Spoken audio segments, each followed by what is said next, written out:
Tudo bem, pessoal? Hoje eu queria discutir aqui um assunto com vocês. Se vocês tiverem opinião sobre ele, também coloquem abaixo aqui, que eu gosto sempre de aprender. É um assunto um pouco mais polêmico, talvez, e por muito tempo eu falei, Paulo, não se meta nesses assuntos ali, mas eu acho que é interessante, eu acho que eu tenho um papel sim de mostrar que a gente pode debater, conversar, sem se odiar, sem xingar, sem ver o outro como inimigo e aprender a respeitar mais quem pensa diferente e assim por diante. Eu tenho um amigo, por exemplo, um grande amigo de infância, o Diogo Bussi, que inclusive se candidatou aqui a vereador, não ganhou por muito pouco em Curitiba, e que ele tem visões bem diferentes das minhas, e mesmo assim a gente troca ideia, a gente conversa numa boa, um aprende com o outro, e acho que é isso que está precisando mais. E o assunto que eu trouxe aqui hoje, com toda essa movimentação de vacina e isso e aquilo, até que ponto o governo tem o direito de intervir na sua liberdade individual em nome do bem coletivo? Veja que é uma questão complexa, né? Assim, porque de um lado tem o seguinte: muitos estão falando, mas por que se você é a favor da vacina obrigatória, se você vai estar imunizado, se você quer tomar vacina e você toma, você está imunizado, você não precisa então se preocupar que o outro não vai tomar. E na verdade isso é uma grande falácia, na verdade, porque a vacina é um dos aspectos, você precisa criar a imunidade de rebanho, então é necessário que toda a população, assim, que uma grande massa seja vacinada. Não adianta você, o outro e o da esquina tomarem a vacina, porque eu até achei uma analogia interessante que eu li esses tempos atrás, é como você colocar o Messi no time do Botafogo. Então não adianta você ter um fator ali crítico, mas sozinho ele tem que ser combinado de várias outras coisas. Por outro lado, eu vejo também governos já com um certo flerte com a tirania, assim, aproveitando a questão da pandemia para poder impor questões mais autoritárias e ver assim, olha, até onde a população aceita essas medidas, esse tipo de coisa. Por exemplo, eu vou dar aqui e, como eu falei, se eu tiver errado, estou sempre disposto a aprender, a rever meus conceitos, mas olha só, se eu estou andando na rua ou se eu vou entrar numa loja, eu acho que é justo que eu use máscara, porque, vamos supor, eu não sei se eu estou infectado, isso, aquilo, então eu estou colocando outras pessoas em risco, certo? Certo, então isso eu acho muito razoável, ainda que há certas pesquisas, enfim, que estão questionando essa questão de máscara, isso, aquilo, mas eu sou a favor da máscara até que se prove o contrário. Inclusive a OMS, que deveria ser a diretriz mundial de tudo isso, fez tanta lambança que perdeu toda a credibilidade, ao meu ver, aqui, e fica complicado, porque daí o órgão que a gente confia, que a gente deveria seguir, uma hora fala que tem que fazer lockdown, outra hora fala que não tem que fazer lockdown. Uma hora a máscara funciona, outra hora a máscara não funciona. As autoridades, um grande erro, claro, e hoje olhando para trás fica mais fácil perceber, foi procure ajuda somente se você já tiver com falta de ar. Esse talvez tenha sido a questão mais grave, porque quanto mais precocemente tratada a doença, mais chance você tem de ter uma recuperação muito maior, assim, sem deixar se agravar o quadro, né?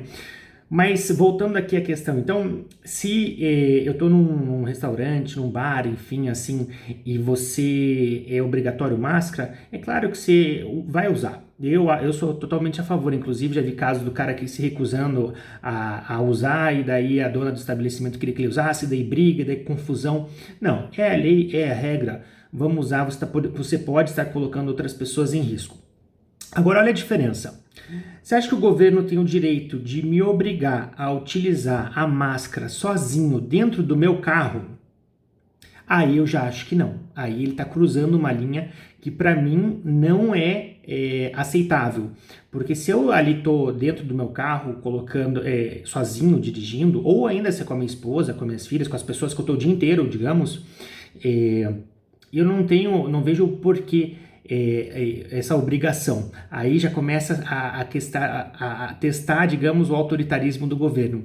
Eu li que nos Estados Unidos lá é bem diferente daqui, né? Lá cada estado tem uma lei e às vezes tem uma lei totalmente diferente da outra, mas estavam tentando passar na Califórnia que você teria que utilizar a máscara entre as garfadas de uma refeição no restaurante. Então imagina a situação, você está ali bebendo, comendo, está de máscara, daí você vai lá, tira a máscara, pega uma garfada, põe a máscara, mastiga, daí depois você quer tomar um gole, você tira a máscara, põe certas coisas assim que começam e muitas vezes sem embasamento científico nenhum. A própria questão do lockdown é uma questão que gera bastante discussão, porque tem países que fizeram lockdowns tão grandes assim, severos, como a Argentina, que talvez seja o país que fez o maior lockdown e mais severo de todos, e ainda assim tem um número de mortes por milhão altíssimo, muito mais alto, e outros países que, por exemplo, que nem a Suécia, que não fizeram lockdown praticamente e adquiriram uma imunidade de rebanho, estão tendo a vida normal, não destruíram a economia. Outra discussão também poxa, até que ponto o remédio passa a ser mais grave ou mais danoso que a doença? Porque o lockdown, você vê nível de ansiedade, fome, desemprego, empresas fechando, suicídio, problemas psicológicos, criança, tanta coisa que acaba acarretando também, e não tem uma resposta fácil. Eu acho que qualquer um que se propõe a dar soluções fáceis, ou é assim e pronto, a pessoa está se precipitando. Teve também gente que previu que seriam 3 milhões de mortos no Brasil, e daí se fizesse lockdown seriam apenas, entre aspas, 1 milhão de mortos, e estava completamente errado. Teve gente que previu o contrário também, foi na outra ponta, diz que seriam apenas 5 mil mortes, 10 mil mortes. Então, tem outras questões também por exemplo, uma queda muito grande na morte de pneumonia, de resfriado. As escolas, assim, poxa, uma escola infantil, como é que uma escola infantil particular sobrevive a uma pandemia dessa?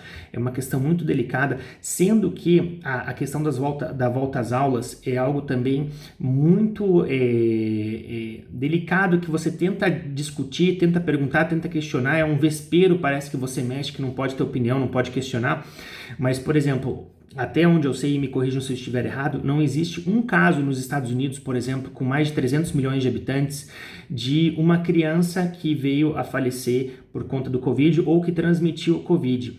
Então você vê assim, parques lotados, transporte público lotado, várias coisas lotadas e a escola fechada, sendo que já é um consenso que a criança tem uma taxa de letalidade muito, inclusive nos Estados Unidos, menor que a gripe comum, e ainda assim você está fechando as escolas e causando danos aí, que a gente nem sabe como é que vão ser esses danos aí, vão aparecer lá na frente no processo educacional das crianças e uma série de coisas e doenças psicológicas, enfim. Então, você veja como são questões bem polêmicas assim, mas que eu acho que uma contribuição que eu posso humildemente dar aqui é mostrar que a gente pode tratar desses assuntos sem ter que xingar, sem pensar com o fígado, sem hostilizar, sem chamar o outro de fascista ou o outro de comunista, porque parece que qualquer pessoa que pensa diferente de mim é um comunista ou um fascista, assim. Então, parar com essa generalização. Eu sempre falo assim, não é que as coisas são preto e daí tem uma linha fina e branco. Eu acho que é um preto, vai a cinza escuro, vai a cinza médio, cinza claro e branco. Então existe uma área cinza no meio aí, e a gente tem que começar a se encontrar mais nessa área aí para a gente poder crescer juntos, tá? Fica então essa reflexão. Continuo com os meus conteúdos de desenvolvimento pessoal, marketing, negócios e tudo mais, mas às vezes é bom a gente refletir porque são tipos de princípios que regem a nossa vida, né? Então, por exemplo, esse negócio de diálogo saudável com quem pensa diferente, tolerância, tantas coisas, eu acho que é válido a gente sempre parar e pensar, porque isso envolve toda a nossa vida, tá bom? Fica então essa reflexão, um abraço e até a próxima.